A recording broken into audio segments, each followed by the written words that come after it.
눈에 잘 보이지 않아요? 진짜? 그렇죠. 이렇게 해야 되나? 왜 그 이야기를 한 번도 나는 저를 정당화하지 못했을까?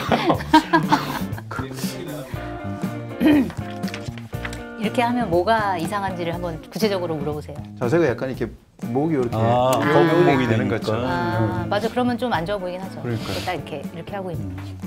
근데 이게 뭐 헬스나 이런 걸 하면 오히려 이게 탁 체형이 잡힐 것 같은데 힘 쓰고 이러면은 신경을 안 쓰면 자세가 좀 구부정해져 버리더라고요.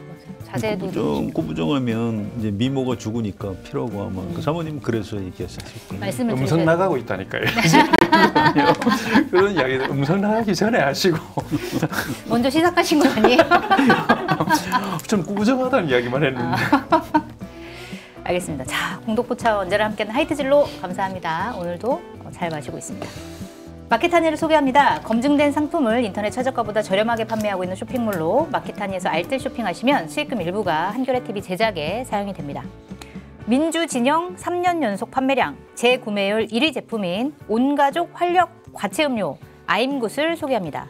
왜 재구매율 1위인지는 검색창에 아임굿을 검색해서 후기들을 살펴보시기 바랍니다. 극찬 일색이라고 합니다. 게다가 아임굿은 민주진영 쇼핑몰에서만, 우리도 민주진영 쇼핑몰로 지금 이게 규정이 돼 있고요. 쿠팡보다 무려 30% 이상 저렴하게 판매하고 있다고 하고요. 마켓타니에도 입점을 했으니까 많은 관심 부탁드립니다. 아임굿은 간에 좋은 스피루리나, 배변 활동과 당뇨 관리에 좋은 프락토 올리고당, 당뇨에 좋다고 합니다. 네. 장군님, 당뇨에 좋다고 합니다.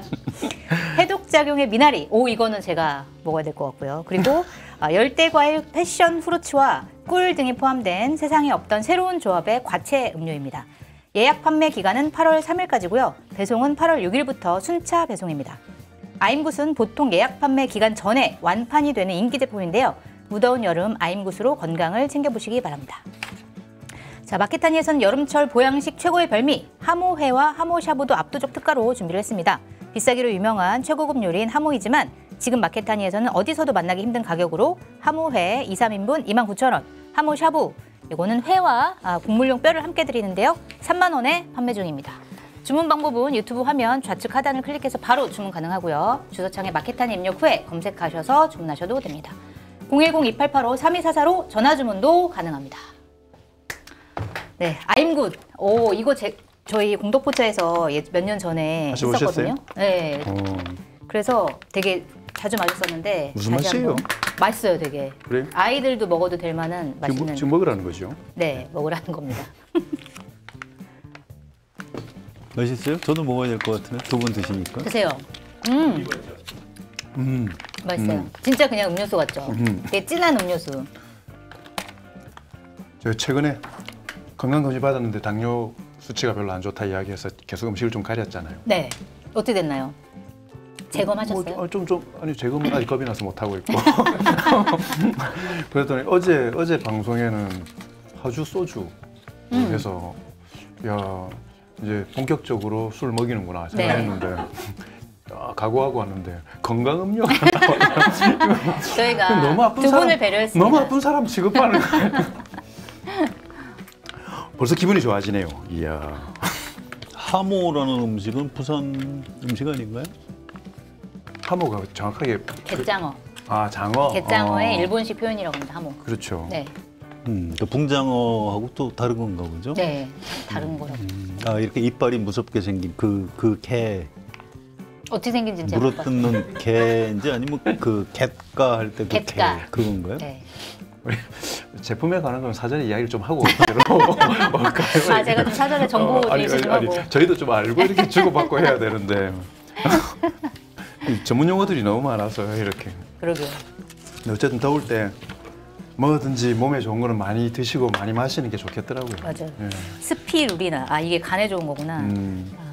많이 드셔야 되겠는데요. 파주 소주를 먹고 아임굿을 마시고, 파주 소주를 먹고 아임굿을 마시고, 하이트 마시고 아임굿 먹고 이렇게 하면 될 것 같습니다. 잘해봐야 본전이겠네.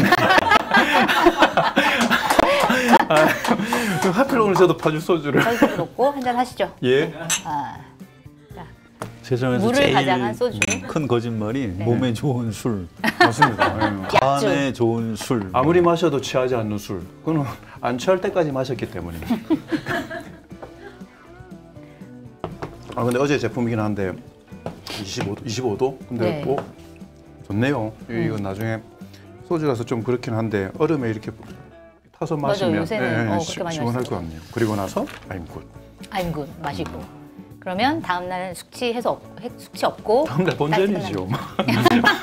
본전이면 얼마나 좋아요. 술 마시면 겨우겨우 해서 힘든데. 본전되는 거죠. 좋습니다. 이건 어디 아무 데서나 파는 건 아닌 거 모양이네. 네, 이거는 주문을 하셔야 됩니다. 네, 알겠습니다. 따로. 근데 민주진영 방송은 어디인데요?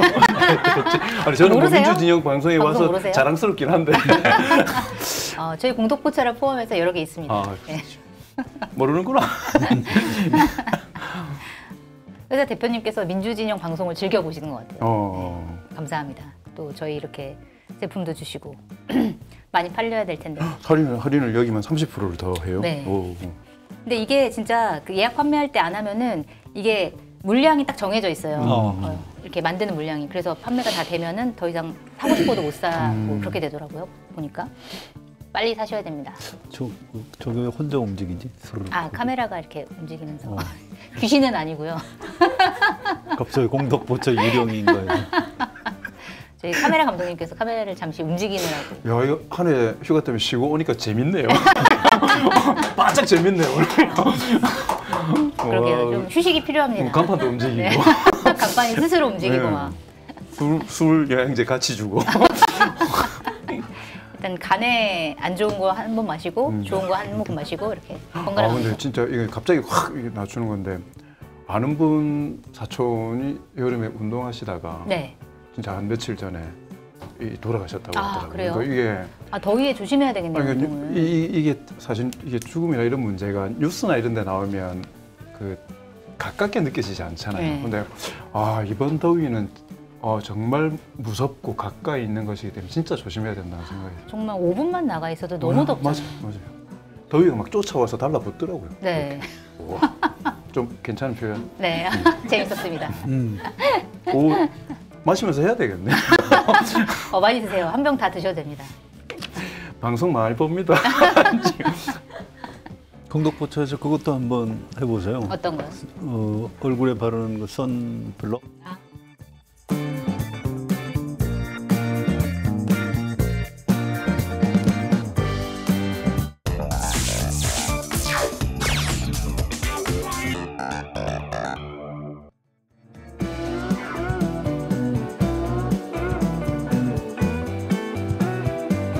포차 시작하겠습니다.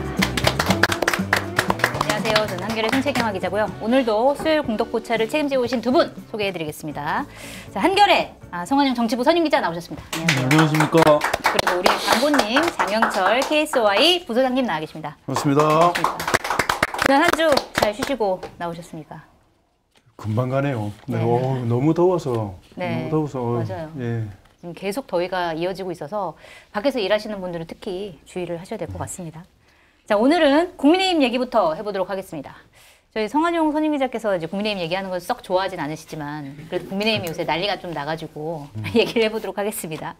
일단 안철수 의원이 굉장히 반발하고 나섰는데 왜냐하면 지금 내란 특검에서 안철수 의원한테 참고인 신분으로 와가지고 좀 조사를 받아달라 이렇게 부탁을 했습니다. 그러니까 계엄 선포 이후에 국회에서 계엄 해제 표결을 했는데 국민의힘에서 사실은 참석자가 굉장히 적었어요. 그래서 이게 혹시 계엄 해제 표결을 일부러 방해한 거 아니냐라고 하는 의혹을 받고 있는데 안철수 의원은 이제 참석했었고 뭐 탄핵 때도 혼자 앉아가지고 탄핵에 찬성한 인물이기 때문에 이제 도움을 받으려고 불렀는데 안철수 의원은 굉장히 반발을 하면서 이거는 당 해산을 노린 정치적 폭거다 이렇게 얘기를 했습니다. 그러자 특검이 오늘 뭐라고 얘기를 했냐면 불출석 의사 우리가 확인했다. 더 이상 출석 요구 안 하겠다 이렇게 얘기를 했고 다만 안철수 의원 외에 다른 의원들 필요하면 조사하겠다 이렇게 오늘 얘기를 했습니다. 자, 그런데 이 특검이 이렇게 본격적으로 조사를 하기 시작한 거잖아요. 그런데 계엄 해제를 방해했다는 의혹이 실제로 뭔가 밝혀질 가능성 이런 것들이 얼마나 된다고 보세요?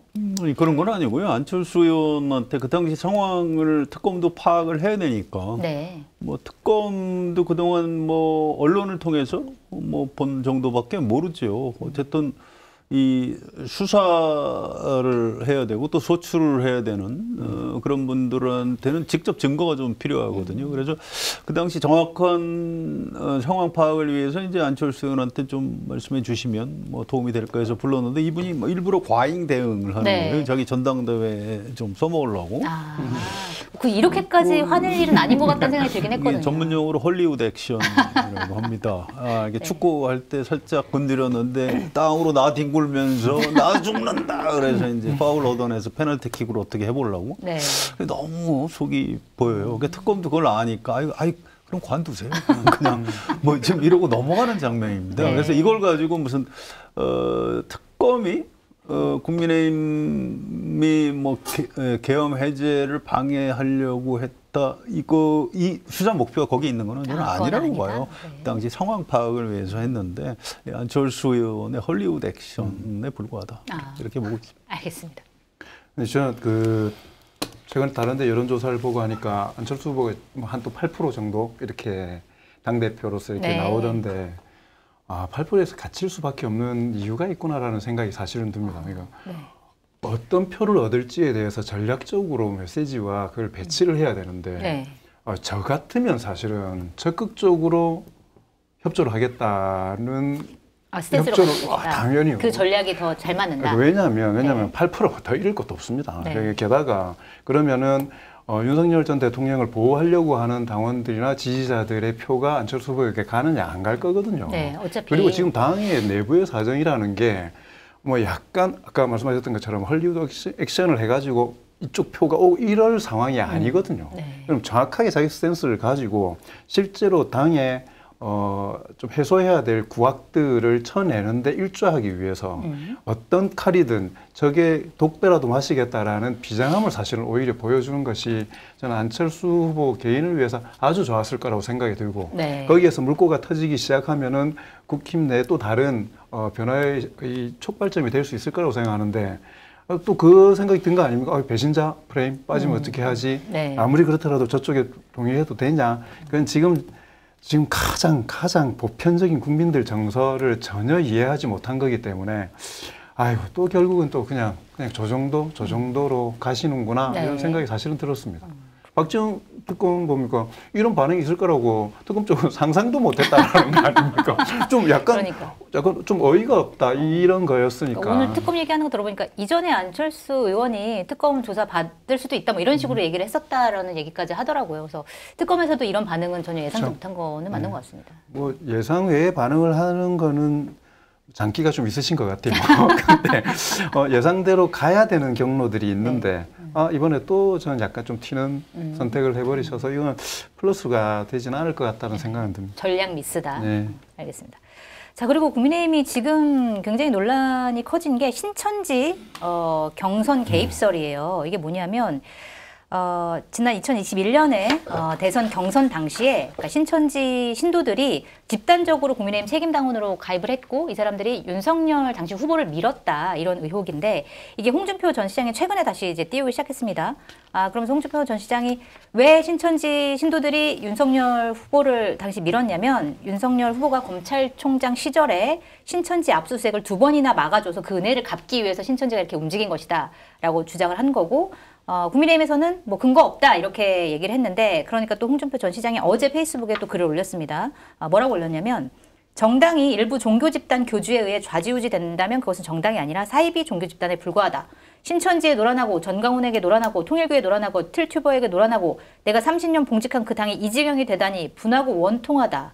이렇게 얘기를 했는데 약간 궁금한 건 이제 본인이 그 사실을 알게 된 거는 경선 직후에 알게 됐다고 얘기를 하는데 하필 지금 왜 이 시점에서 이거를 터뜨렸을까? 뭐 이것도 좀 궁금하거든요. 어떻게 보세요? 전당대회 힘빼기지요, 뭐 지금 사실 저는 정치적으로 봤을 때 홍준표 그 대표에게 지금 좋은 경로를 가고 있지는 않은 것 같아요. 네. 그 성 기자님 말씀하셨던 것처럼 정치를 안 하고 이렇게 대중들의 인기에 영합하는 뭐 다른 진로를 생각하신다면 뭐 그거야 뭐 어떤 발언을 하시든 간에 상관이 없는데 정치를 염두에 둔다면 좀 과도하게 나간다라는 생각은 사실은 좀 듭니다. 그래요? 그러니까 네. 그걸 이게 터트리는 방식도 그렇고 근데 실제로 예를 들어서 신천지나 특정 종교 집단이 목적 의식적으로 당의 어떤 소정의 과정과 절차에 참여를 한다면 네. 그게 사실이라면 되게 영향력을 보여줄 수 있거든요. 네. 왜냐하면 국민의힘이 그 당원 숫자가 어떻게 되냐면 네. 그러니까 24년 5월 기준이니까 그때하고는 좀 차이가 있지만은 제가 자료를 찾아보니까 한 400만 정도가 돼요. 네. 근데 책임 당원 79만.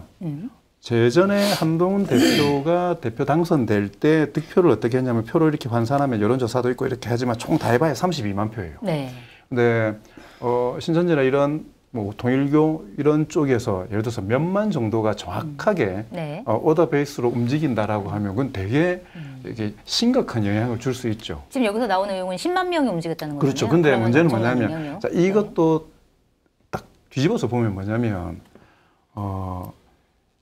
그걸 이겨내지 못하는 정당의 허약함을 보여주는 것이기도 하거든요. 네. 그쪽의 영향들이 어떻게 네. 들어올지 모른다 하더라도 대중정당으로서 그 오랜 세월의 그 역사를 가지고 있는데 사실은 민주당도 그 지난 대선 경선 때 마지막 3차 여론조사에서 이낙연 후보 당시 후보가 이재명 후보에 비해서 더 높게 나올 때 네.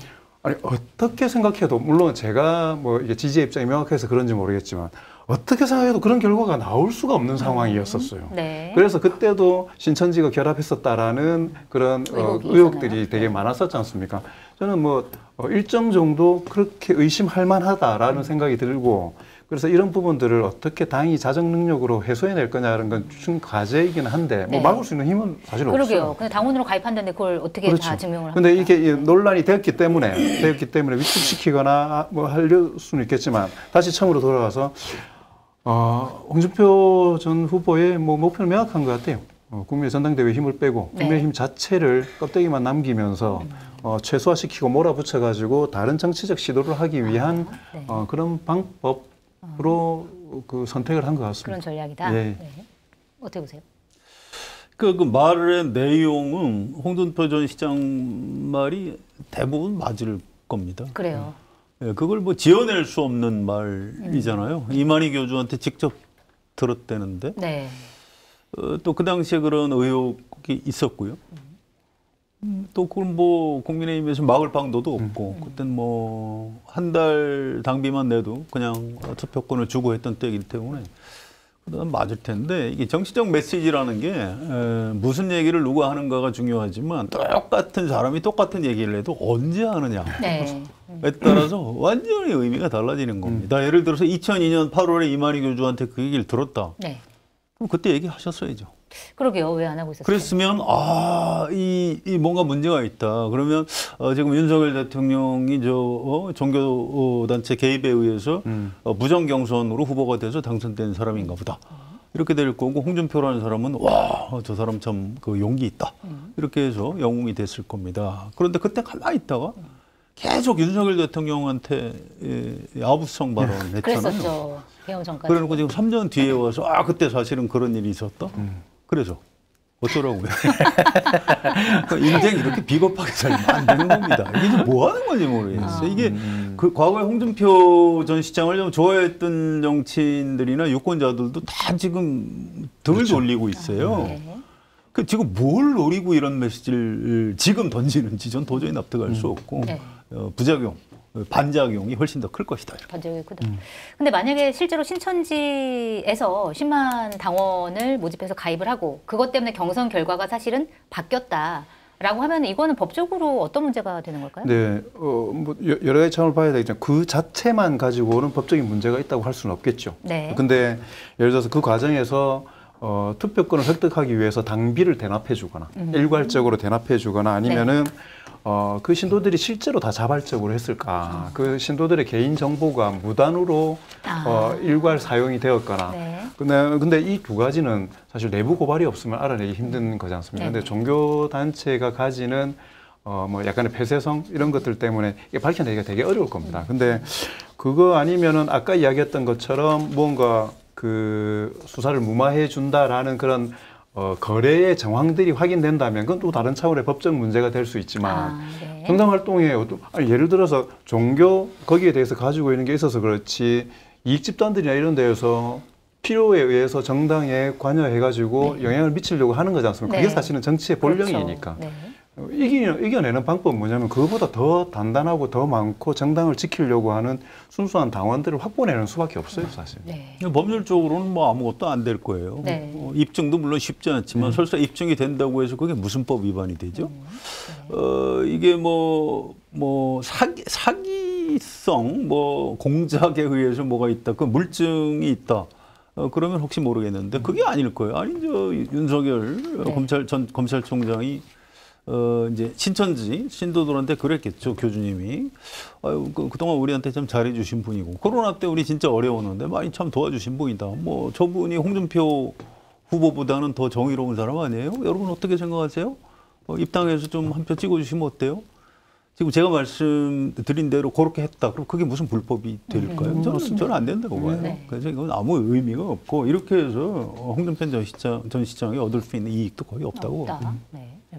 그래서 그런지 이제 한 가지 더, 이게 민주당하고 묘하게 연결이 돼 있어요. 민주당에서 이거는 법적으로 한번 따져보겠다 해서 당내 지금 태스크포스를 만들었습니다.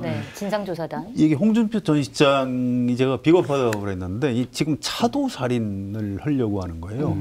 국민의힘 내란 정당으로 헌법재판소에 제소돼서 해산될 거다. 그 얘기 누가 먼저 했어요? 홍준표 전 시장. 거기서 먼저 하고.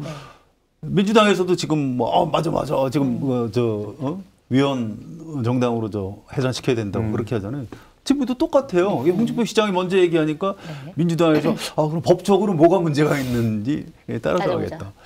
이 민주당 일부터 좀 병들은 거예요. 아니 왜 홍준표 전 시장이 시키는 대로 좀 하고 있는 거예요. 지금 무슨 일, 이게 정치의 상도위가 무너진 겁니다.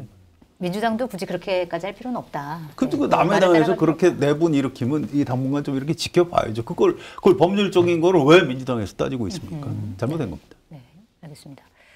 지금 배현진 국민의힘 의원 같은 경우는 사실은 홍준표 키즈로 불렸었거든요. 처음에 이제 정치 입문한 것도 홍준표 당시 의원이 이제 데려온 거고. 그런데 이번 사태에 놓고 이렇게 저격을 했습니다. 배현진 의원이 뭐라고 얘기를 했냐면, 내 차례가 올까 하는 흑심에 알면서도 몇 년간 입국닷 해놓고 이제 와서 폭로 비방에 열올리는 노회한 영혼의 비굴한 소리들을 국민들이 혀를 차며 지켜보고 있다. 자, 요 배현진 의원의 의견은 어떻게 되세요? 제가 배현진 의원 별로 좋아하는 캐릭터는 아니지만 이 말이 맞는 거 아니에요? 딱 맞는 말이다. 맞잖아요. 네. 그래서 이게 이 뭐 윤석열, 홍준표 관계도 그렇고 모든 정치인들 관계가 아마 다 그럴지도 모르겠어요. 그 영화 타짜 유명한 대사 있죠. 이 도박관에는 영원한 친구도 영원한 적도 없다.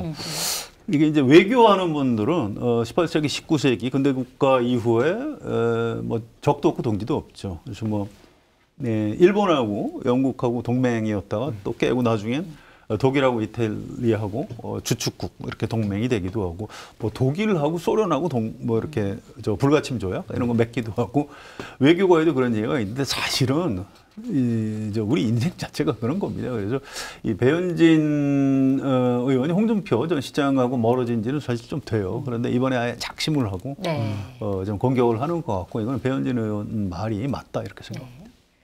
퀴즈는 보호받을 만한 상태일 때 퀴즈고 보호할 수 있는 사람이어야 보호자가 되는 거지 않습니까? 근데 지금 뭐 홍준표 대표 후원을 통해서 데뷔를 했든 어쨌든 간에 지금 홍준표 후보는 더 이상 보호자로서의 역할을 할 수 있는 역량과 위치가 아니다라는 판단이 하나가 있었을 거고, 퀴즈였던 배현진 의원이 이제 세상을 좀 넘볼 수 있을 정도로 많이 컸지 않습니까? 이렇게. 그런가요? 본인은 그렇게 생각하겠죠. 제 둘째가 4살인데, 4살인데도 지금 지가 알아서 하겠다고 하고 있어요. 세상을 넘보고 있군요. 4살인데. 그래서 퀴즈, 아까 말씀하셨던 아주 일반적인 그런 부분들에 더해가지고, 실제 좀 그런 힘의 역전들이 일어나고 있는 상황이기 때문에, 지금부터는 많은 사람들이 본인들의 생존을 위해서 홍준표 후보를 때리기 시작할 겁니다. 지금. 이 한동훈 전 대표하고 장동혁 의원도 원래 같은 편이었거든요. 근데 갈라져서 지금 누구보다도 심하게 장동혁 의원이 공격하고 있고요. 뭐 그런 관계가 굉장히 많아요. 뭐 심지어 윤석열 전 대통령도 가장 신뢰하는 참모 중에 한 사람이 뭐 김태효 국가안보실 차장. 근데 그분이 뭐 경로한 거 맞다 이렇게 인정하고, 뭐 조태용 전 국정원장 이분도 경로한 거 맞다 이렇게 얘기를 하고. 지금 그러고 있죠. 또 다들 자기 윤상현 의원도 맞아요. 뭐 사실 내 전화 받았다. 이제 지금 이러고 있는 겁니다. 그래서 확실히 영원한 동지는 없다.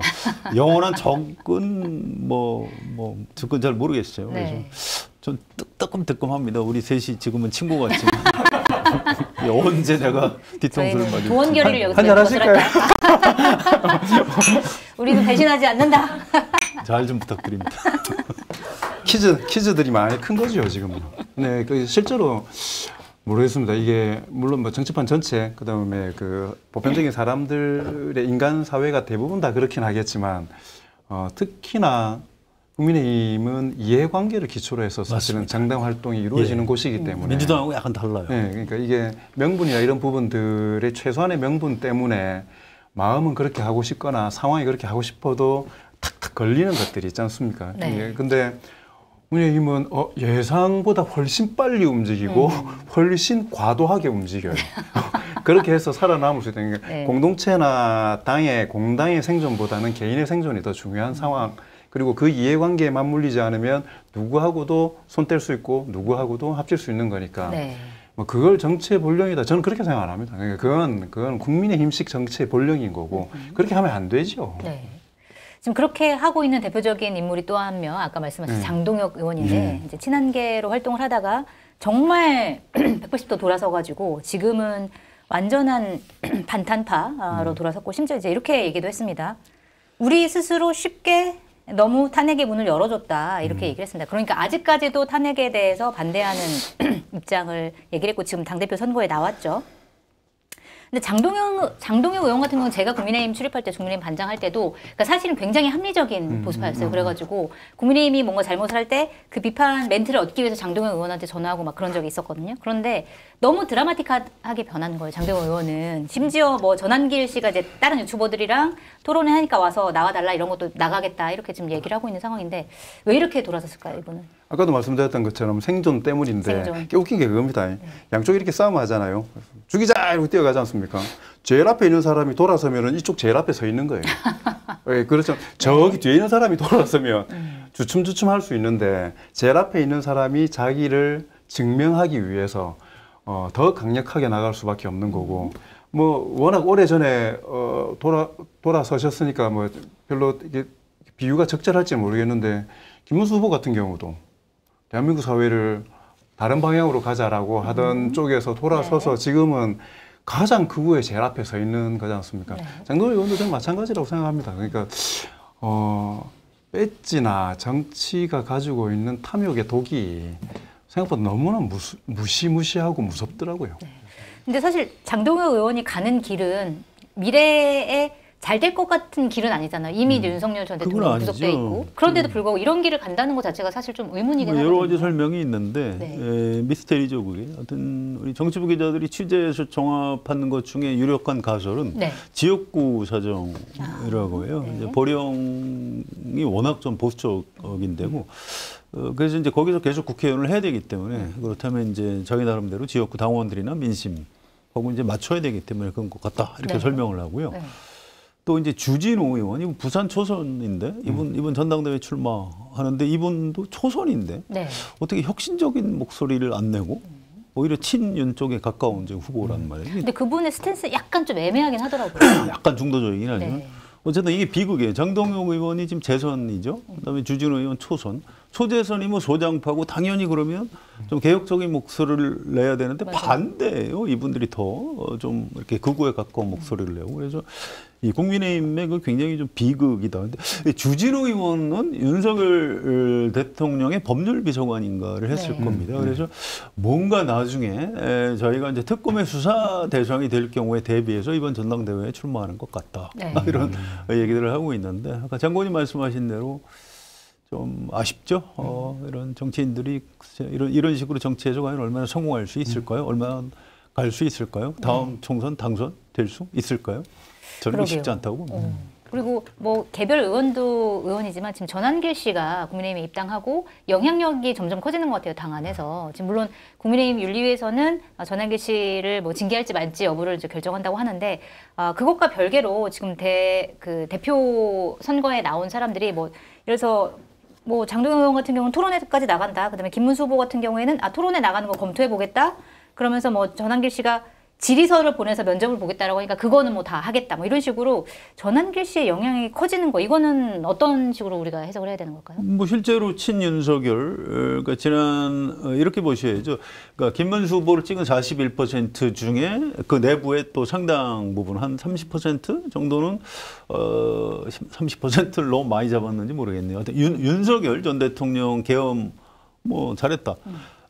그때 그 당시 여론조사가 아무리 낮아져도 거의 한 20% 정도는 무너지지 않았었거든요. 윤석열이 계엄할 만했다 이렇게 생각하는. 어쨌든 지금 국민의힘 전체적으로 지지도가 떨어졌는데 그 세력이 국민의힘 지지층 안에서는 꽤 덩치가 큰 겁니다. 그러니까 이제 그걸 도저히 외면할 수가 없는 거죠. 네. 그래서 지금 그런 누가 봐도 말도 안 되는 민심의 눈으로 보면. 저 당은 완전히 극우 정당이 됐네 이렇게 싶을 정도인데도 당장 눈앞에 전당대회에서 대표 네. 경선 출마해서 표를 얻어야 되는 김문수 뭐 이런 분들은 뭐 장동혁 이런 분들은 그쪽에 호소할 수밖에 없는 거죠. 당의 자정 능력이나 경쟁력이 사라지니까 영향력 있는 개인들이나 선동가들이나 이런 사람들 쪽으로 사실 사람들이 쏠려버리는 거지 않습니까? 국민의힘 이렇게 그냥 사그러지는구나 싶은데 저는 오히려 이걸 보면서 이거 민주당이 시험대에 오른다는 생각이 사실은 듭니다. 왜요? 어떤 면에서요? 몇 번 제가 지난번에도 말씀드렸습니까? 상대평가가 사실은 싸움하기 제일 좋거든요. 네. 저기보다 잘하면 되니까. 저희가 반발 가면 한 발 가버리면 되는 거고 저기가 한 발 가면 한 발 반 정도를 가는 걸로 이렇게 딱 맞대응으로 이렇게 갈 수 있으니까. 근데 지금 대한민국 많은 국민들이 여론조사 결과를 보더라도 국민의힘은 이제 좀 예전과 같이 이게 딱 거대 야당으로서 존재감을 가지고 가지 못할 거다라고 생각을 하는 것 같아요. 같이 그렇게 경쟁을 되면 할 수 있는 절대평가가 되는 겁니다. 절대평가가 되면 좋았던 선례들과 비교가 돼버리는 상황이 되기 때문에 네. 민주당은 저는 되게 지금 가장 좋은 기회이기 때문에 가장 여러 가지 일을 할 수 있는 호시기임에도 불구하고 진짜로 자기 체력을 다지지 않으면 네. 이게 민심에 의해 가지고 어떻게 될지 좀 모르는 그런 상황이 있어서 내부 체력을 단단하게 잘 좀 다졌으면 좋겠다는 생각이 듭니다. 아니 근데 우리 반대로 생각해 보면 국민의힘이 너무 힘이 없기 때문에 그러니까 민주당이 추진하려고 하는 여러 가지 정책들을 지금 국민의힘에서 아무리 반대를 하려고 해도 그 반대 목소리가 사실은 국민들한테 먹히지가 않잖아요. 그렇기 때문에 오히려 민주당 입장에서는 유리할 수도 있는 거 아닌가 뭐 이런 생각이 좀 들기도 하는데. 그게요. 이제 당장 9월부터 정기국회 시작되죠. 자, 8월 전당대회에서 양당 지도부가 이제 어떻게 선출되느냐 굉장히 중요합니다. 특히 국민의힘. 여당 대표는 사실 뭐 누가 돼도 큰 차이는 없을 것 같은데 국민의힘 대표는 지금으로서는 김문수 전 후보가 될 가능성이 큰데 네. 이분은 대표가 되면 뭘 할 것 같습니까? 정권 퇴진 투쟁할 거예요. 그럴 겁니다. 네. 뭐 지금 지지율 60% 그런 거 다 필요 없고 뭐 총통제로 가고 있다 막 벌써부터 이런 독설을 퍼붓고 있기 때문에 그렇다면 정기국회에서 이재명 대통령과 민주당이 여러 가지 이제 법안을 통해서 뭔가 좀 개혁도 대국민 설득도 해가면서 경제도 살리고 외교 안보도 네. 튼튼하게 하고 해야 되는데 이 야당이 이제 전면 투쟁을 하면서 또 국회는 민주당이 다수 의석이니까 네. 틀림없이 장외 투쟁을 병행할 겁니다. 네. 이제 이렇게 되면 민주당으로서도 사실은 굉장히 갑갑한 거죠. 근데 이걸 어떻게 헤쳐나가야 될 것인가가 좀 고민스러운 지점이 있죠. 계수처에서 정기조사를 7월 28일, 9일 ARS 1,200명 그 대상으로 조사를 했는데 그 정당 지지율을 보니까 네. 뭐 거의 비슷합니다. 더불어민주당은 47.8%, 국민의힘은 24.8% 이렇게 네. 나오는데 다른 데보다 국민의힘이 많이 나왔네요. 자 나오는데 요새 막 20% 밑으로 떨어지던데. 그러면 네. 원하는 결과 나올 때까지 계속 한번 돌려볼까요? 농담입니다. 근데 지지정당 없음이 15%가 나오거든요. 그러니까 네. 저희가 3차에 걸쳐서 조사를 했는데 조금씩 지지정당 없음이 높아지고 있습니다. 근데 진보층에서는 지지정당 없음이 4%입니다. 네. 보수층은 11.7%, 네. 중도층이 18.6%입니다. 그러니까 여기가 더불어민주당은 사실은 가지고 올 수 있는 만큼 지금 최대한 가지고 와 있다라고 사실 생각하면 되거든요. 네. 그러니까 진보나 보수 그 지형으로 보면. 그러니까 결국은 보수나 중도에 지금까지는 보수 정당을 지지하던 사람들이 갈 곳을 못 찾고 있는 거잖아요. 그래서 아까 제가 말씀드렸던 게 민주당이 조금 더 잘하면 여기를 더 데리고 와가지고 정말 압도적으로 할 수 있는 반면에 네. 여기서 못하면 다른 데를 선택하려고 하는 선택지를 못 찾고 있는 존재하기 때문에 민주당에는 한편으로는 기회고 한편으로는 그 위험 요인이라는 거고요. 저는 그렇기 때문에 국민의힘이 지금 같은 지형에서 선생님 말씀하셨던 것처럼 장애투쟁으로 나가고 지도부가 일단은 김문수 후보나 이렇게 선출되면 확장성이 없으면서 좀 더 쪼그러들면서 오히려 민주당에 더 큰 명분이 지어질 수 있다라고 생각을 합니다. 네. 근데 이게 오늘도 안철수 의원이 그 전에 권성동 원내대표 때 네. 윤석열 대통령하고 주고받던 문자 체리따봉 생각나시죠? 네, 체리따봉 생각나죠. 그걸 올렸더라고요, 사진을. 네. 내부 총질이나 하던 당대표가 바뀌니 달라졌습니다. 윤석열 대통령 메시지. 그 기사하고 사진을 다시 올리면서 그 위에다 딱 한 줄 썼어요. 하수인. 네. 그러니까 이제 권성동 전 원내대표가 자기를 공격하니까 거기에 대한 맞대응을 이런 식으로 하는 겁니다. 권성동 의원이 하남자라고 했죠, 하남자. 안철수 의원. 상남자의 반대말이 이제 안철수 의원님은 주로 세자로 아바타, 하수인. 하남자, 하수인. 그러니까 이 메시지 쓸 때 네. 이런 글자 숫자에 딱 강박되기 시작하면 진짜 어렵거든요. 세 글자 근데 좋네. 쏙쏙 들어오네요. 하여튼 제가 그래서 네. 국민의힘 얘기 좀 하지 말자고 말씀드립니다. 이게 앞으로도 진짜 먹불인견 장면이 많이 벌어질 겁니다. 네. 너무 관심 두지 마시고 알겠습니다. 그냥 버려두는 게 국민의힘을 좀 도와드리는 그래서 겨우 피해가려고 민주당이 위기일 수 있다라고 이야기를 한 겁니다. 알겠습니다. 그런데 생각보다 재밌어요. 그래서 안 할 수밖에 없다 이런 말씀을 드리고 자, 한 잔 하시고 그다음에 특검 얘기를 분위기 전환입니까? 분위기 전환용 한 잔. 드셔요. 그러면 국민의힘 피하니까 윤석열이 나오네요. 그러니까요. 어쩔 수가 없습니다. 지금 특검 얘기를 해야 될 것 같은데 지금은 이제 김건희 특검이 굉장히 열심히 활동을 많이 하고 있습니다. 일단 윤석열 전 대통령한테 29일 나와라 했는데 안 나왔고 오늘 또 나와라 했는데 오늘도 안 나왔습니다. 그래서 특검에서 오늘 오후에 체포영장을 청구를 했어요. 윤석열 전 대통령이 계속 이제 구치소에서 안 나오고 있으니까 체포영장을 청구를 한 건데 그럼 체포영장을 청구하면 어떻게 되는 건가? 억지로 끌고 나올 수 있는 건가? 이제까지도 그걸 못했는데 이거 어떻게 될까요? 이거 어떻게 해야 됩니까? 이거는요. 네. 억지로 끌고 나올 수 있나요? 안 되죠. 안 돼요? 그렇죠. 뭐 어떻게 끌고 나옵니까? 네, 그러니까 이게 압박의 강도를 저는 사실 방문 수사를 지난번에 이야기했지만 네. 최후까지 쓸 수 있는 수단들을 저는 다 하는 게 할 거라고 생각했고 하는 게 저는 좋을 거라고 생각을 했거든요. 그러니까 네. 지금 계속 저는 윤석열 전 대통령은 불리한 상황으로 가고 있는 거고 그게 뭐 여러 가지 해석이 있고 뭐 전략적인 고민이 있는데 진짜 멘탈 나간 것 같아요. 그러니까 네. 그 속에서 현실에 대해서 인지를 하면 할수록 그러니까 무언가 뭐 아무 길이 안 보이니까 움직이지를 못하고 있는 상황이지 않습니까? 그러면 최대한 그 상황을 가지고 비협조적이고 그런 것들이 부각되는 게 더 필요하다고 생각하는데 오히려 저는 체포영장 이걸 해서 그래서 발부가 된다.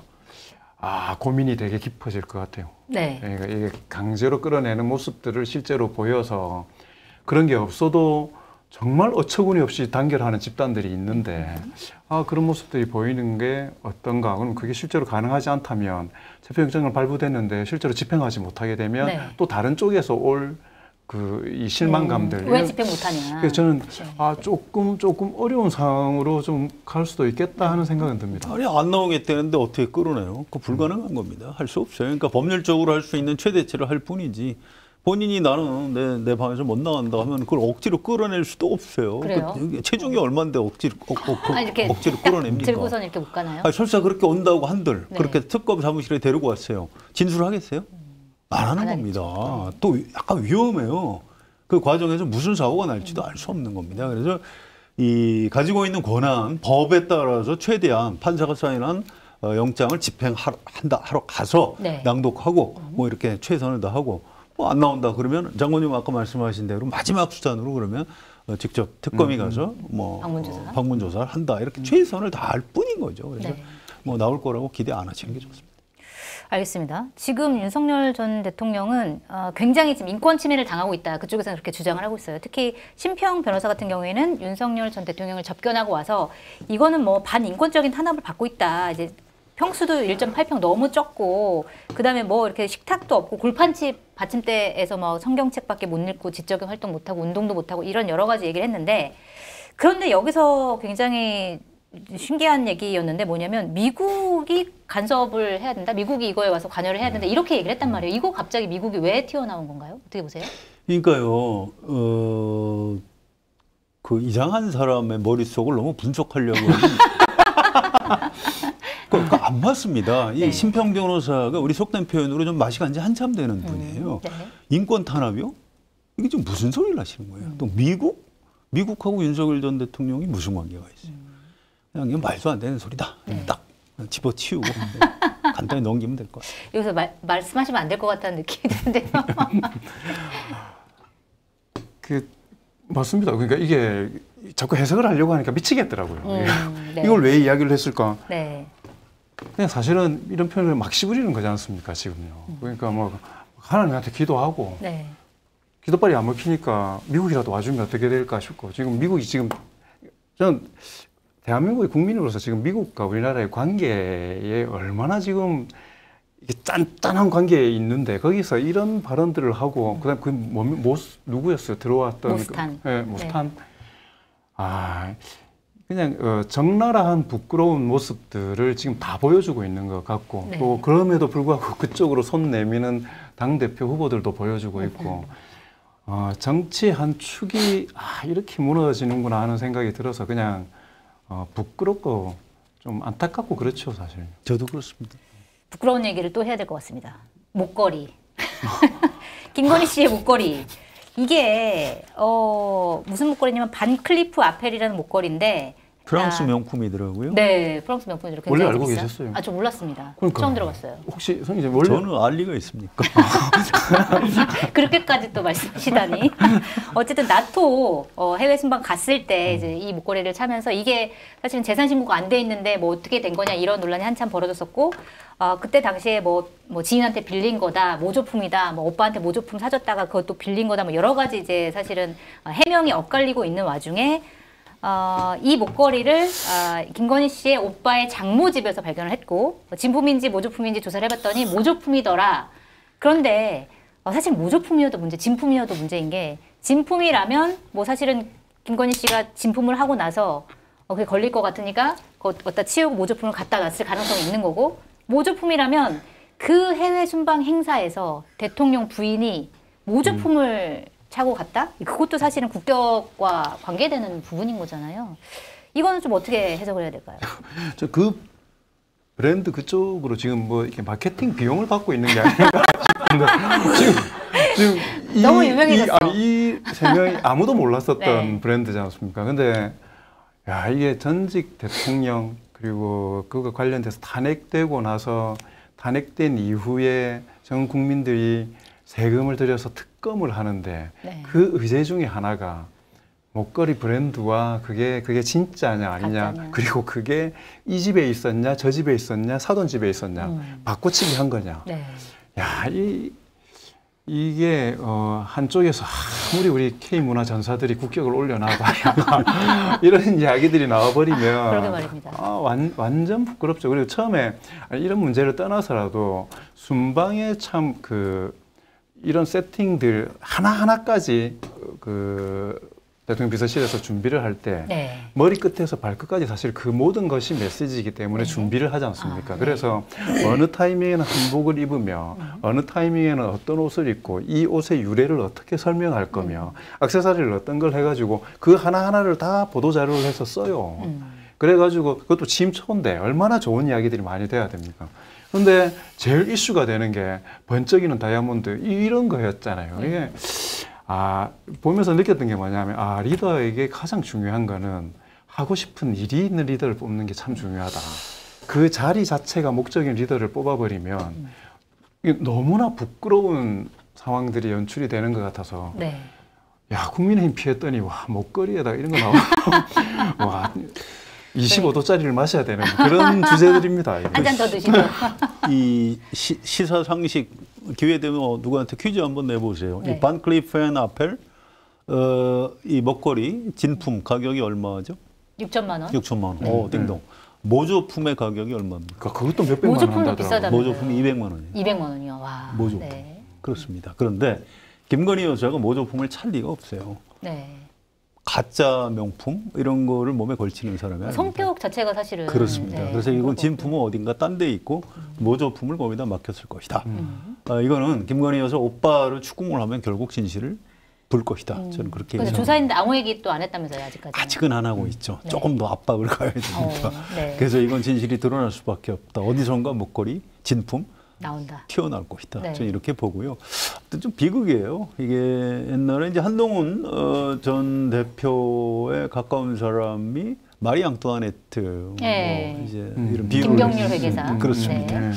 근데 이게 진짜 그렇구나 이런 생각이 참 많이 들어요. 그래서 참 어떻게 보면 우리나라 국격에도 관계되는 문제긴 한데 김건희 여사가 우리는 그동안 굉장히 좀 이상한 사람이고 남편은 좀 약간 좀 모자라는 사람 뭐로 네. 알았는데 이게 알고 보니까 또 그게 아니고 네. 뭐 오히려 좀 김건희 여사가 좀 뭐 약간 남편 윤석열이라는 괴물을 하고 이제 같이 살다가 뭐 철없이 6천만 원짜리 먹거리를 차고 다니다가 이제 마리 앙뚜아네트처럼 몰락하게 감옥에 가야 되는 뭐 비극의 한 장면을 지금 보고 있는 거예요. 근데 저는 다른 남편을 보면 부부지 않습니까? 남편은 지금 잡혀 있는 상황이지 않습니까? 그리고 물론 부인은 어떻게 될지 모르는 상황인데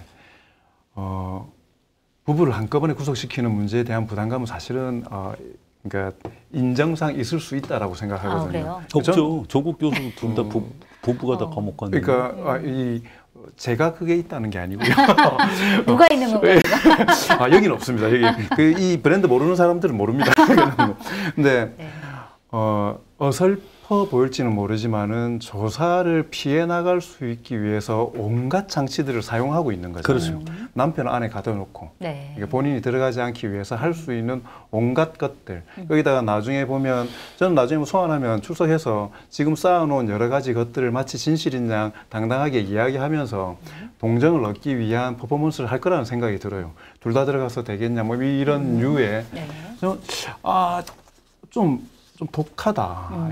이게 앞으로 어떻게 어떤 소설과 같은 일들이 벌어질 건가에 대해 가지고 이게 결국은 국민 정서와 여론들이 그 본인들의 처벌의 수위를 결과적으로는 결정하게 될 건데 용서가 안 될 겁니다. 그러니까 선을 넘어섰어요. 너무 겁없이 지금 나가고 있다라는 생각이 듭니다. 두 사람에 대해서 이른바 보수 쪽에서도 동정하는 사람이 이제 거의 네. 사라져가고 있습니다. 그래서 굉장히 비참한 인생 마지막을 보내는 가능성이 큰 것 그러게 같습니다. 말입니다.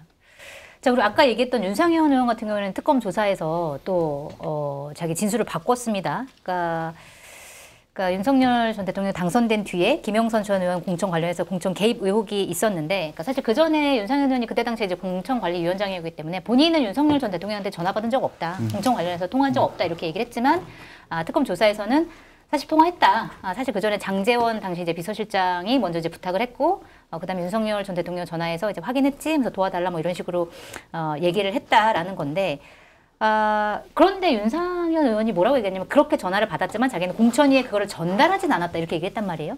그러면 이게 윤석열 전 대통령 부부의 공천 개입 의혹을 밝히는데 어느 정도의 영향력을 미칠지 진술이 이거는 어떻게 좀 보고 계세요? 네, 지금 말씀하신 쭉 그만 봐도 말을 바꾼 것, 그 다음에 어찌됐건 고인을 또 확인할 수 없는 고인을 거론하고, 정재원 전 네. 네, 그리고 나서 들어온 건 이야기를 하고 가지 않았다고 자기가 했던 일에 대해서는 강력하게 부정하고, 네. 윤상현 의원 저는 정치 이제 더 이상 못한다고 생각합니다. 이게 본인이 생존하기 위해서인데, 아까 황 기자님 말씀하셨던 것처럼 이 메시지가, 그 이야기를 받았다는 메시지가 한 달, 2달 전에 나왔었다면 윤상현 의원에게 또 다른 탈출구들이 정치적으로 생길 수 있죠. 근데 이건 오로지 자기 살려고 지금까지 했던 말들을 180도 다 바꾸고 제일 선두에 서 있다가 이번 내란 세력 척결이 법적인 척결의 문제이기도 하지만 거기에 동조했던 정치 세력들이 국민 여론에 의해서 심판받아서 역사의 뒤로 물러나는 그런 좀 기회가 되었으면 좋겠다라는 생각이 듭니다. 네. 이분은 사람에 대한 평가가 다 다를 수 있는데 저희 그 연배 사람들은 굉장히 무서운 그래요? 사람으로 돼 있어요. 네. 출세를 위해서는 무슨 일이든 할 수 있는 전두환 전 대통령 사위입니다. 네. 그래서 그 이제 알만한 사람들끼리 왜 전두환 전 대통령의 사위가 됐을까 이렇게 물어봐요. 네. 그럼 이제 그거 몰라서 물어? 이제 그 알만한 사람들이 그렇게 얘기를 합니다. 뭔가 출세하기 위해서. 또 나중에 이혼을 했는데 이혼하고 나서도 장인을 찾아가요. 세배 인사 세배를 꼭 드립니다. 네. 그러면 이제 전두환 한 번 사위는 영원한 사위라고 하더라. 잘 왔다. 그렇게 용돈 주고. 무서운 사람이에요. 이혼하고 또 나중에 이제 또 재혼하셨죠. 근데 이번에 또 재벌가 또 결혼하시고.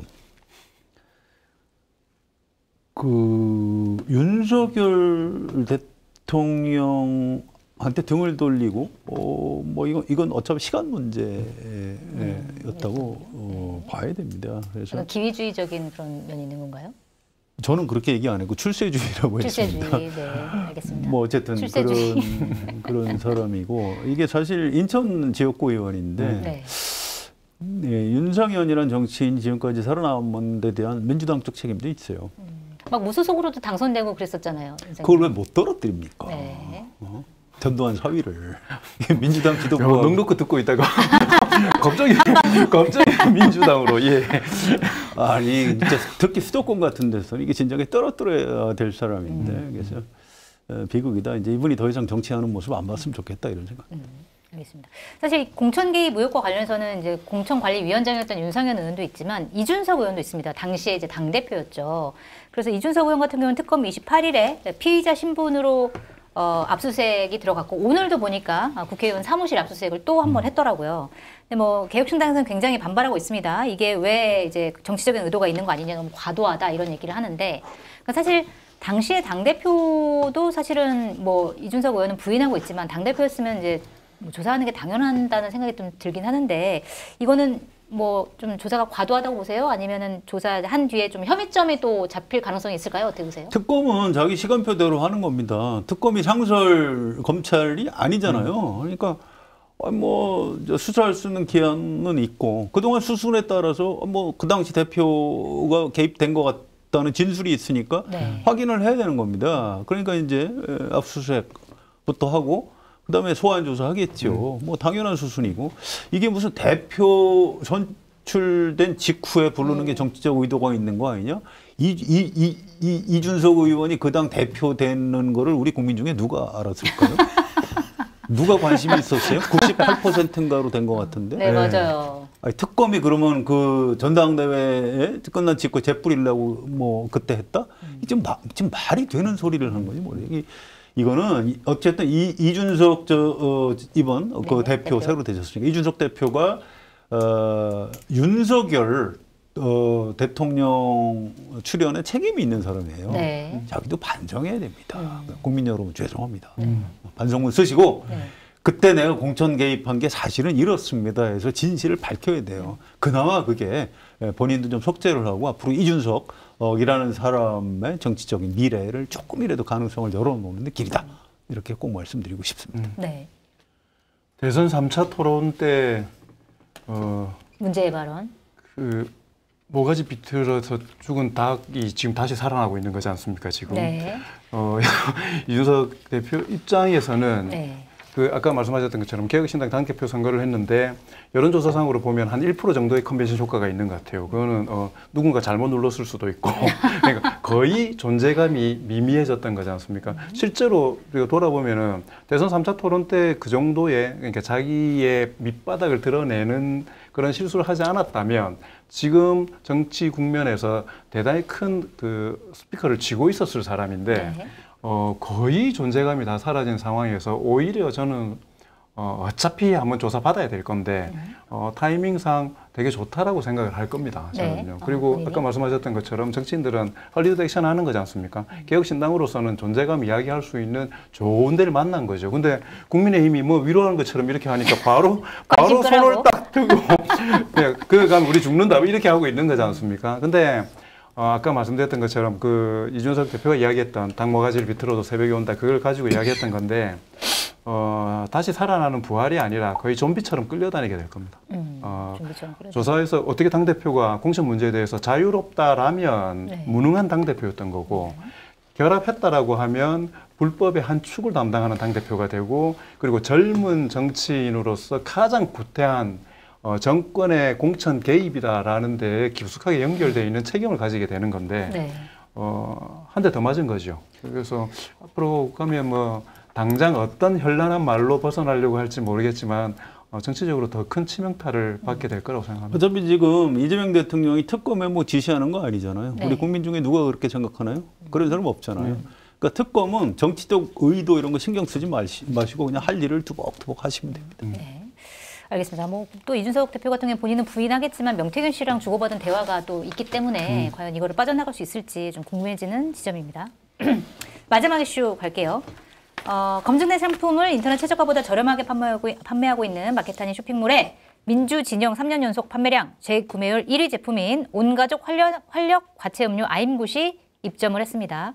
극찬 일색 후기들이 증명하듯 예약 판매 전에 완판되는 아임굿, 예약 판매 기간에 꼭 구입하시고 건강 챙기시기 바랍니다.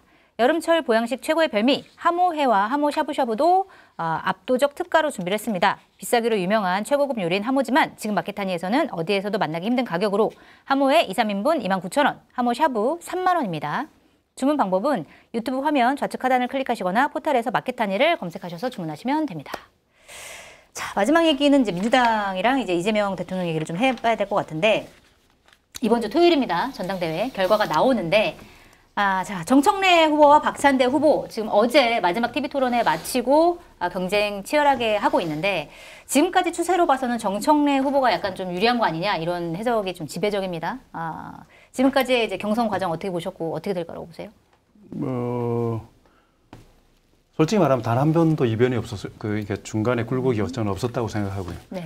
정청래 후보가 선두를 유지하고 그리고 특히나 민주당 지지층들 사이에서는 다소 큰 갭으로 이렇게 유지됐었고 선거운동 잘하시대요. 그래요? 정청래 후보가 진정성 있게 하면서 이 당원들의 정서들을 잘 반영하고 결과적으로 이번에도 보면서 느꼈지만 정당 운영의 원리가 많이 바뀌고 있다.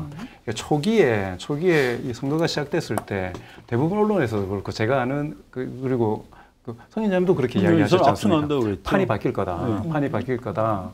정청래 의원이 아무리 열심히 준비를 했었어도 박찬대 후보가 나오면 곧 뒤집어질 거다라고 대부분 이야기했어요. 왜 그러냐면 솔직히 말씀드리면 언론인들의 주요한 취재원들이 의원들이나 정당 내 오피니언 리더들과 이야기하게 되는 거지 않습니까? 그렇죠. 그리고 실제로 예전에는 그런 의원이나 지역위원장이나 혹은 당의 중책을 맡고 있는 사람들이 당원들에 대한 영향력들이 컸기 때문에 그 이야기들이 거의 부합했어요. 그리고 그 사람들이 움직이면 지금 사실은 박찬대 후보 같은 경우에는 그분들의 지지를 많이 받는다는 걸 강점으로 내세우고 있는 거고 정청래 후보 같은 경우에는 오히려 혈혈단신으로 지금 이 당원들과의 모습들을 보이는 방식으로 차별화시켜서 나가고 있거든요. 당원들의 전략적 자기 판단이 당을 좌지우지하는 방향으로 지금 가고 있습니다. 국민의힘에서도 후보 바꾸려고 하는 걸 당원들이 엎어버렸잖아요. 맞습니다. 그래서 다르다. 그리고 실제 언론에서 이제 정당 구조를 볼 때 뭐 게시판이나 이런 댓글들이 일부 조작되는 부분들도 있지만 당원들의 민심을 볼 수 있는 여러 그런 데를 봐야 정확하게 당심들을 알 수 있을 거다. 그런 부분에 있어서 정청래 후보가 쌓아놓은 지금까지의 당원들의 신뢰감이나 기대감들이 생각보다 간단치 않았었다.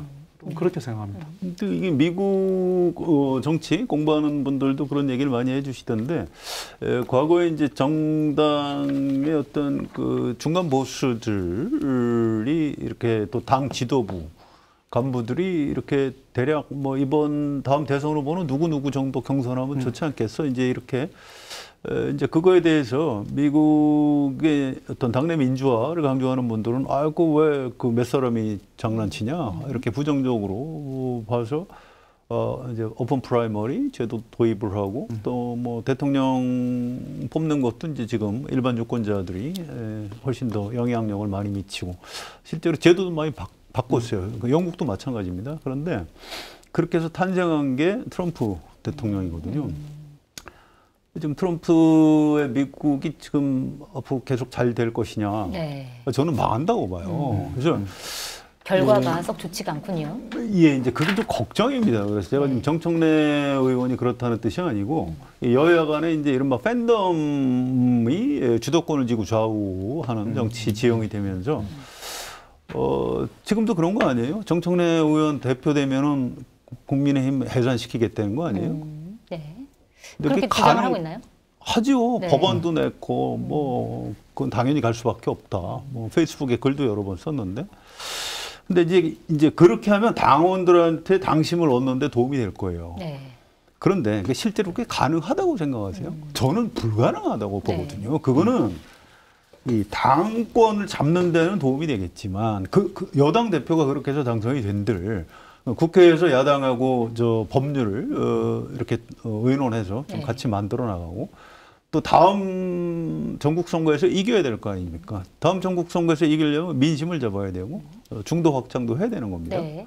근데 이제 그런 면에서 좀 걱정이 되는 거예요. 그래서 물론 이제 정청래 의원이 그동안 인지도도 굉장히 높고 또 이 탄핵 국면에서 굉장히 잘했잖아요. 그 기여도 또 당원들도 그걸 다 평가를 해주는 겁니다. 그런데 대표가 된 다음에는 저는 조금 태도를 바꿔야 된다고 봅니다. 물론 아직 그 뚜껑을 안 열었기 때문에 누가 이긴다고 단정할 수는 없지만 저도 이제 처음에 이거는 명심이 박찬대 의원한테 있기 때문에 이건 쉽게 뒤집힐 것이다라고 이제 예측을 했다가 이 현실을 제가 잘못 본 거죠. 저는 아무래도 좀 이렇게 당위론에 가깝고 제 또 주요 취재원들이 아무래도 정치인들이고 하다 보니까 잘못 본 건데 뭐 어쨌든 뭐 당원들의 선택이에요. 그걸 뭐 어떻게 막을 수는 없는 거고.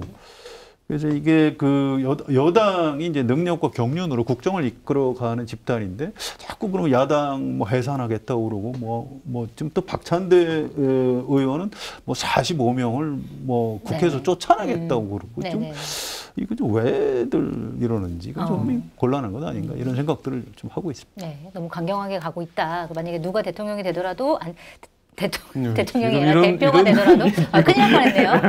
야당과의 관계를 어떻게 설정할 것이냐 이 문제도 사실은 굉장히 좀 중요해 보인다 이런 생각이 사실 드네요. 저는 그 부분은 어쨌든 8월 22일 날 저쪽 당 대표가 결정이 되는 거지 않습니까? 22일 네. 8월 22일이 근데 기간이 얼마 남지 않았을 뿐더러 예를 들어서 8월 22일 날 탄핵이나 이런 부분들에 대해서 반대하고 윤석열 뭐 그 전 대통령과 절연하지 못하는 지도부가 탄생했을 경우에는 후보이죠, 지금. 뭐 어떻게 사실은 물론 말씀대로 협치가 필요하고 그리고 국민의 대의 헌법기관으로서 개개 의원들과의 입법에 대한 협의들은 필요하지만 정치적으로 협치의 관계가 놓이기는 사실은 어렵습니다. 예, 그거는 그런 부분들에 대해서 국민의힘 당원과 지지자분들이 좀 현명하게 선택을 해주셨으면 좋겠다는 생각이 듭니다. 또 여당 입장에서는 협치는 무조건 한다고 해야 되는 겁니다. 네, 그럼에도 불구하고. 그런데 아예 토론에 나와서 협치의 대상이 아예 없다.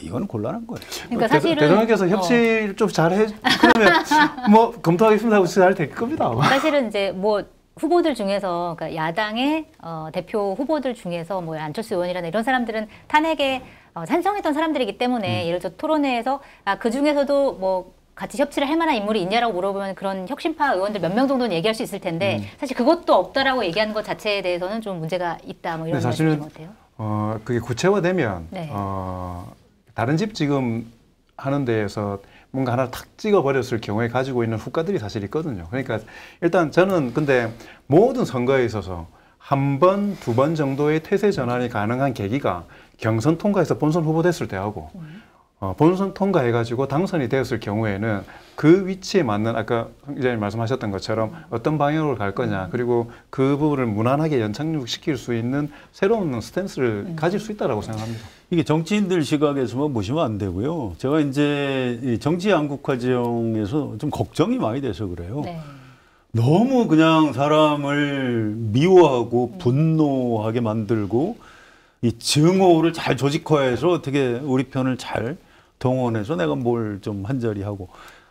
그러니까 정치를 왜 하는 거죠? 결국 나라 전체가 잘 되고 우리 국민이 행복하게 살고 뭐 이런 것 때문에 하는 건데 그게 아니고 우리 진영에 내가 대표만 되면 된다.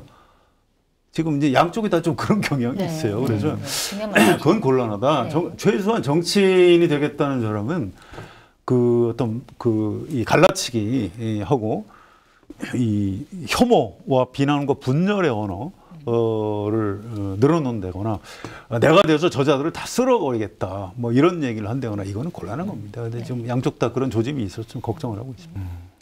알겠습니다. 이번에는 이재명 대통령 얘기를 좀 해봐야 될 것 같습니다. 일단 국무회의가 거의 뭐 우리나라에서 최초로 생중계가 됐습니다.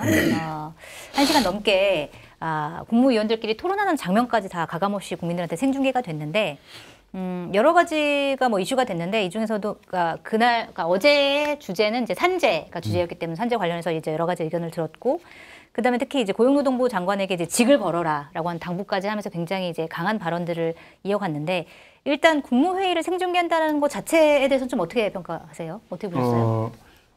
저는 좋은데, 네. 그 형식이 한번 좋았기 때문에 앞으로도 그런 형식을 유지해야 된다라는 고정이나 강박은 저는 가지지 않았으면 좋겠습니다. 네. 왜냐하면 공개되기 때문에 거기에 맞추기 위해서 본질적이지 않은 준비들을 해야 될 내용들이 실제로 생길 수 있거든요. 네. 그리고 예를 들어서 그걸 너무 상시화시키면 이를테면 어제도 이야기 나왔지만 그 지금 관세 협상이나 외교안보 문제 네. 그리고 국무회의라는 것을 형식적인 것으로 만들지 않고 실질적인 것으로 만들려면 보안 사항이나 이런 부분들이 심도 있게 사실 논의가 돼야 되는 거지 않습니까? 네. 근데 전 처음에 몇 번은 저는 대단히 좋다고 생각합니다. 이게 정치의 효능감에 대해서 국민들에게 신뢰를 주는 거기 때문에. 네. 그리고 계속 말씀드리지만 정권 초반에는 어찌됐든 간에 가장 큰 마케팅 포인트가 국민이 뽑은 대통령이 잘한다라는 걸 보여주는 게 정부 입장에서는 가장 효과적인 포인트니까 네. 그런 부분에서 가장 적절하게 잘 사용하고 있고 분야도 가장 가시적인 성과가 나올 수 있는 걸 먼저 접근을 하셨다라는 생각이 들어서 좋고요. 그리고 네. 몇 차례 정도는 그 결과가 반영되는 모습들, 그다음에 국무위원으로서 그러니까 지금 회의에 참여하시는 장관들의 각 개개인들의 장점들을 보여줄 수 있는 그런 기회로도 저는 좋은데 네. 굳이 일정을 뭐 한 달에 한 번 한다 이렇게도 정하지 말고 필요에 따라 국민들과의 소통이 필요한 아젠다에 따라서 유동적으로 좀 하셨으면 좋겠다는 생각만 네. 합니다. 계속 하시면 안 된다 그 얘기.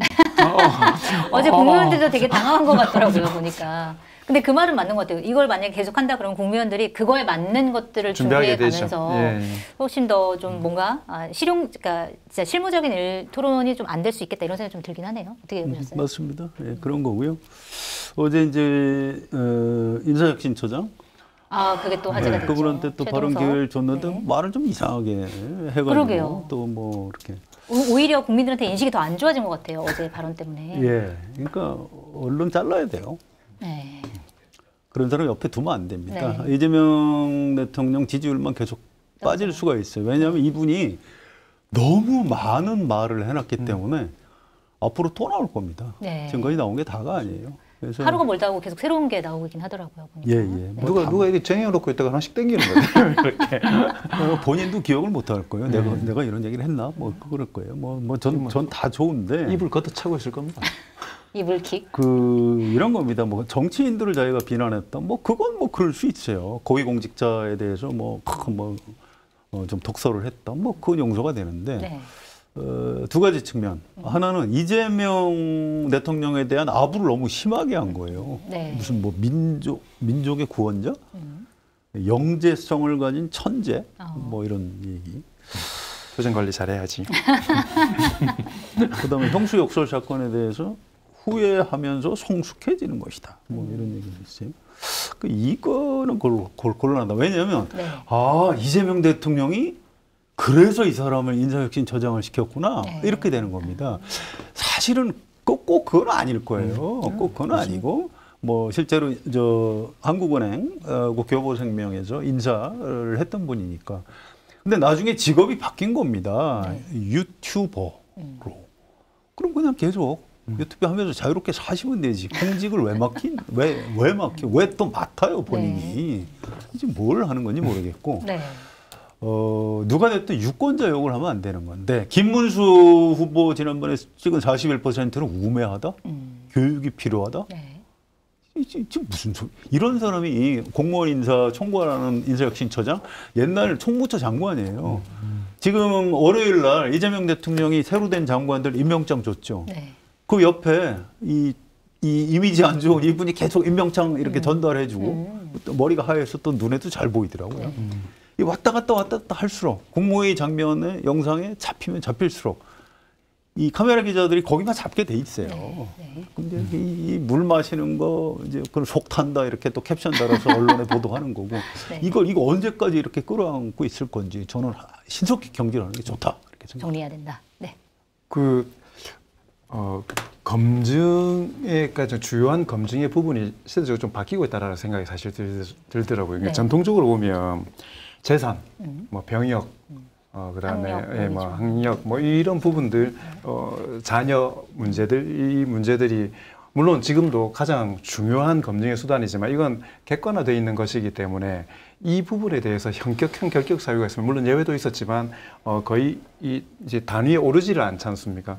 갈수록 더 중요한 게 말, 네. 글, 뿌려놓은 자기 스스로 해왔던 말과 글, 그리고 그 말과 글을 할 때의 태도와 자세, 그 말과 글에 대해서 지금 이 시점에서 대하는 태도와 자세, 이게 사실은 국민적 여론을 더 지금 키웠다가 줄였다가 이렇게 하는 건데 네. 그런 부분에 있어서 저는 국무회의 때 그 발언 내용 지나고 나서 봤지만 퇴임사하나 싶었어요. 와, 이게 어떻게 그 자리에서 그런 이야기를 하게 되지? 네. 그런 부분이 있잖아요. 그 긴박한, 게다가 주제가 노동자들의 생명에 관련된 부분들이 이야기되는 네. 주제였었거든요. 거기는 예를 들어서 발언 안 해야죠. 거기는 숟가락 얹어 놓는 자리가 아니거든요. 거기 정말 필요한 사람들이 필요한 내용들을 이야기해가지고 빨리 집행해야 되는 자리인데 네. 이 큰일이다 싶더라고요. 내용도 굉장히 장황하고 유명해져서 죄송하다고 그랬나요? 맞아요. 유명해져서 죄송하다. 지금 그런 농담할 자리입니까 그러니까요. 거기가? 이게 이제 요즘 말로 아부꾼이라고 하죠. 그 전에 중국 고전에서 이걸 간신이라고 했고요. 간신을 옆에다 두면 망합니다. 근데 저는 결과는 저는 내칠 거라고 생각을 해요. 뭘 냈다. 지금 이제 저장을 근데 내보낸다. 그래서 송 기자님은 분명히 빠르면 빠를수록 좋다라고 이야기를 하실 거고 저도 네. 뭐 마음속으로 그런 게 있지만 지금 어찌됐건 장관들 인사청문회 전체를 하면서 뭐 두 분이 낙마를 하셨고 그다음에 그 이외에 다른 여러 가지 분들 때문에 인사 문제에 대한 국민적인 불신들이 좀 올라와 있고 그걸 낙마나 이렇게 퇴임시키는 게 사실은 인정하는 거지 않습니까? 그래서 충분히 어느 정도 인정을 했고 그래서 지금보다는 혹시 다른 현안들 사이에 조금 시기를 둘 수는 있을 것 같은데 네. 제가 볼 때는 그 회의에서 그 발언 딱 끊어버리시고 하는 거 보니까 네. 마음 먹었다. 대통령께서는 저는 이런 한 장면들을 다 보셨을 거잖아요. 그래서 하나만 더 붙일게요, 제가. 네. 제가 진짜 기분 나쁜 대목인데 네. 이 제일 저열한 갑질이 뭔지 아세요? 나이 갑질입니다. 네.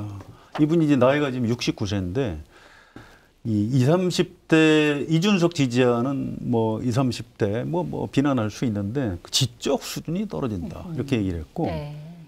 그 전에 어떤 젊은 정치인이 이제 박원순 시장 사건 때인데 표현을 어떻게 했냐면 나이가 뭐 젊은 여성이었는데 출생신고서 잉크도 마르지 않은 애들 이렇게 네. 얘기를 했어요. 그러니까 우리 옛날 속된 표현으로 대가리에 피도 안 마른 새끼가 이렇게 욕한 거고 똑같은 겁니다. 그러네요. 나이 갑질을 하면 어떻게 해요? 저 윤호중 의원한테 네, 그렇죠. 정성호는 무식한 네. 아니 아무것도 모르는 애라고 그랬나? 애라니 지금 윤호중 의원이 나이가 몇인데 애라고 그래요. 그러니까 표현이 뭐 엄중하게 비판은 누구나 다 할 수 있지만 그 표현 자체가 이제 굉장히 계속 말 앞에 앉아 있잖아요. 표현이 너무 정말 가볍기도 하고 맞습니다. 그런 부분들이 있습니다. 이건 절대로 용서하면 안 되고 이재명 대통령을 위해서도 빨리 경질해야 돼요. 빨리 경질해야 된다. 알겠습니다. 마지막으로 간단하게 하나만 물어볼게요. 일단 조국 혁신화 대표 지금 8.15 광복절 사면에 대해서 우원식 국회의장 같은 경우에는 사면을 해야 된다 말아야 된다 얘기는 안 했지만 면회한 게 알려지면서 그쪽으로 간 거 아니냐 이런 얘기가 나오고 있고 민주당 안에서 고민정 의원이라든지 아니면 강득구 의원은 이런 강득구 의원이나 이런 분들이 사면을 주장하고 있습니다. 자, 그런데 그러면서도 이거는 대통령의 고유 권한이기 때문에 누구 하나 뭐 해야 된다 말아야 된다 뭐 이렇게까지 세게 얘기하진 않지만 과연 이재명 대통령이 8.15 광복절에 조국 전 대표를 사면을 할까요 말까요? 어떻게 보십니까? 개인적으로 저는 100% 사면해야 된다고 생각하지만 네. 오히려 그런 게 있습니다. 이 사면 요구들이 특정한 분들을 통해서 여론에 많이 노출이 되면 될수록 이 의제가 커지면 커질수록 사면은 더 부담스러운 일이 되는 겁니다. 네. 그리고 이게 무엇보다 현실 정치 쪽에서 보면은 내년 지방선거나 이런 데에 그러니까 그분 개인의 그 고초나 이런 부분들을 떠나서 정치적인 이해관계가 속에 있기 때문에 대통령의 사면이 그 사면 자체에 대한 것들이 아니라 정치적으로 해석될 가능성들이 점점 커지고 있습니다. 그래서 저는 정말 조국 대표의 사면을 혹시 바라거나 이 문제에 대한 대통령의 결정들을 어떤 방향이든지 받아들이겠다라고 한다면 언급 안 하는 게 최선이다. 예, 저는 뭐 언급을 안 해도 저쪽에서 악의적으로라도 언급을 할 거지만 이 부분에 대해서 좀 특히나 인지도가 있으신 분들이 이야기를 하는 것이 도움이 되지 않을 것 같다는 생각을 합니다. 네. 작년 12월에 형이 확정됐고요. 네. 그래서 올 12월이 내년 12월 돼야 2년 형기가 찹니다. 그래서 물론 검찰 과잉 수사에 의해서 그 부인하고 같이 자식들하고 돼서 뭐 여러 가지 고통을 겪으신 거에 대해서 공감하는 국민이 많은 건 사실인데 그래도 이제 형기가 실제로 수용 생활하기 너무 짧다 이런 부담이 하나 있고요. 네. 또 현실적으로 좀 하기가 어려울 거예요. 이게 그 대통령실 참모들이 검토하고 있지 않다 하면서 그러나 이번 광복절에 민생 사면을 할 것이다 네. 이렇게 얘기를 했거든요. 네, 중요한 포인트입니다. 민생 사면 해야죠.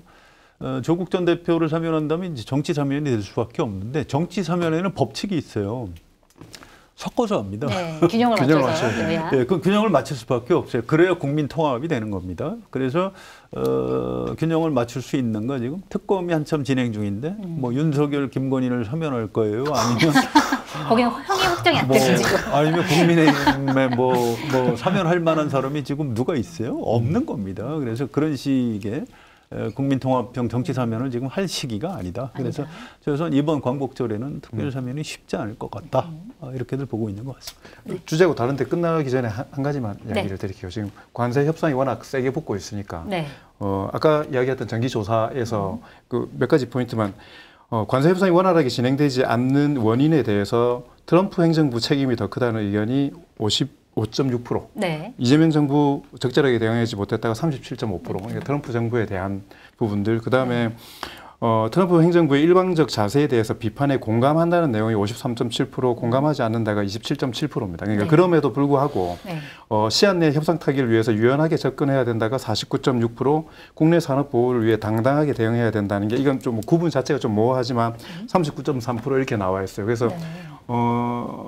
물론 그러니까 국민 여론을 그대로 반영해서 이게 딱 해야 되는 문제는 아니고 워낙 디테일하고 국익 중심으로 해야 될 부분들이 있지만 저는 국민들 믿고 그냥 당당하게 좀 하셨으면 좋겠다라는 생각이 좀 들어서 결과가 좀 많이 좀 주목이 되는 것 며칠 내로 같습니다. 결과가 나오는 예, 트럼프가 국제사회 날강도라는 거 우리 국민이 잘 알고 있는 거예요. 네. 그래서 아유 불쌍하다 대한민국, 불쌍하다 이재명 대통령 네. 다 알고 있습니다. 네. 우리 국민 믿으시면 됩니다. 네, 알겠습니다. 오늘 얘기한 KSOI 조사는 자세한 내용은 중앙선거 여론조사 심의위원회 홈페이지를 참조하시면 됩니다. 오늘 공덕부차 여기서 마무리하도록 하겠습니다. 저희 매주 화수목 밤 9시에 방송하는 거 아시죠? 저희는 내일 밤 9시에 다시 찾아뵙도록 하겠습니다. 감사합니다.